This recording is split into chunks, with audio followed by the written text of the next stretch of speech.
Poetry Moment, read by Clarica.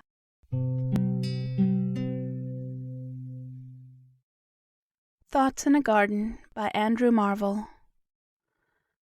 How vainly men themselves amaze To win the palm, the oak, or bays, And their uncessant labours see, Crowned from single herb or tree, Whose short and narrow verged shade Does prudently their toils upbraid, While all the flowers and trees do close To weave the garlands of repose.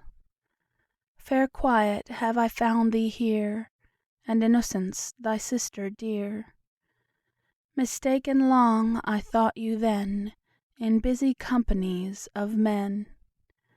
Your sacred plants, if here below, Only among the plants will grow.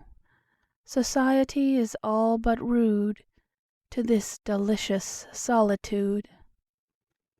No white nor red was ever seen So amorous as this lovely green. Fond lovers, cruel as their flame, Cut in these trees their mistress' name. Little, alas, they know or heed How far these beauties her exceed. Fair trees, where'er your barks I wound, No name shall but your own be found. When we have run our passion's heat, Love hither makes his best retreat. The gods who mortal beauty chase, Still in a tree did end their race. Apollo hunted Daphne so, Only that she might laurel grow. And Pan did after Syrinx speed, Not as a nymph, but for a reed. What wondrous life is this I lead! Ripe apples drop about my head, The luscious clusters of the vine Upon my mouth do crush their wine. The nectarine and curious peach Into my hands themselves do reach. Stumbling on melons as I pass, Ensnared with flowers, I fall on grass.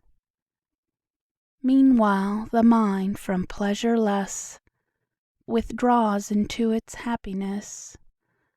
The mind, that ocean where each kind Does straight its own resemblance find, Yet it creates, transcending these, Far other worlds and other seas, Annihilating all that's made To a green thought in a green shade.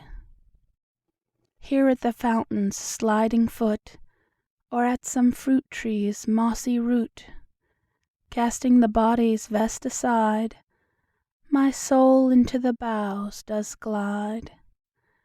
There like a bird it sits and sings, Then whets and claps its silver wings, And, till prepared for longer flight, Waves in its plumes the various light. Such was that happy garden state, While man there walked without a mate. After a place so pure and sweet, What other help could yet be meet? But 'twas beyond a mortal's share To wander solitary there. Two paradises 'twere in one, To live in paradise alone. How well the skilful gardener drew Of flowers and herbs this dial new, Where from above the milder sun Does through a fragrant zodiac run.